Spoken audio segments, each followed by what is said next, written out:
എല്ലാരും ഹോട്ടലിലുള്ള പ്രശ്നം പറഞ്ഞു, അതുപോലെ തന്നെ ബസ്സിന്റെ പ്രശ്നം പറഞ്ഞു, ഓട്ടോ പ്രശ്നം പറഞ്ഞു. ഇതുപോലെ തന്നെ ഞങ്ങൾക്കും പ്രശ്നമുണ്ട്. കാരണം ഞങ്ങൾ സ്റ്റുഡൻസ് ആണ്. ഞങ്ങൾ പലരും ഹോസ്റ്റലുകളിൽ നിന്നാ താമസിക്കുന്നത്.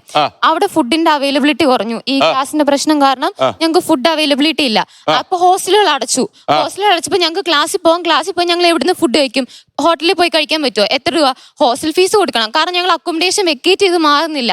കുറച്ച് നാളത്തേക്ക് അടച്ചിടുന്നു. അവിടെ പൈസ കൊടുക്കണം. പുറത്തിറങ്ങിയ ഹോട്ടലുകളിലാണെങ്കിൽ അവിടെയും പൈസ കൂട്ടുന്നു.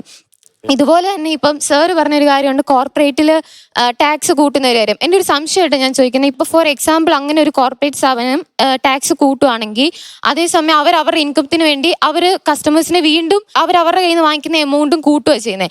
അപ്പോഴും ഞങ്ങളെ പോലെയുള്ള കുറെ പേര് ഇങ്ങനെ അഫക്റ്റഡ് ആവുക. പിന്നെ ഒരു കാര്യം കൂടെ പറയാനുള്ളത്, കോർപ്പറേറ്റ് ടാക്സ് കൂട്ടിയാൽ ഈ സംശയം മാത്രമേ ചോദിച്ചത്. കോർപ്പറേറ്റ് എന്ന് പറഞ്ഞാല് കോർപ്പറേറ്റ് കമ്പനികളാണ്.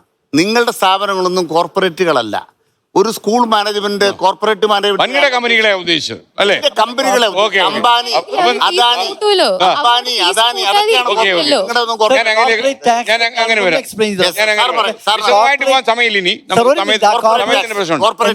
കോർപ്പറേറ്റ് ടാക്സ് എന്നുള്ളതാണ് ഇപ്പൊ കൺഫ്യൂഷൻ.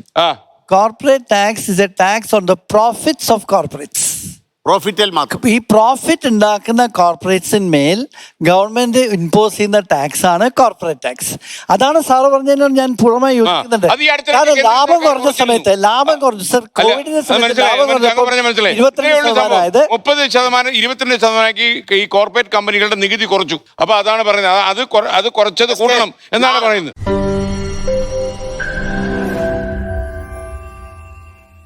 ലോകത്തെവിടെയായാലും ഏത് സമയത്തും 24 വാർത്തകളും ഓഗ്മെന്റഡ് റിയാലിറ്റി പാക്കേജുകളും എക്സ്പ്ലെയിനറുകളും വിശദമായി കാണാൻ ഞങ്ങളുടെ യൂട്യൂബ് ചാനൽ നിങ്ങൾക്ക് സബ്സ്ക്രൈബ് ചെയ്യാം.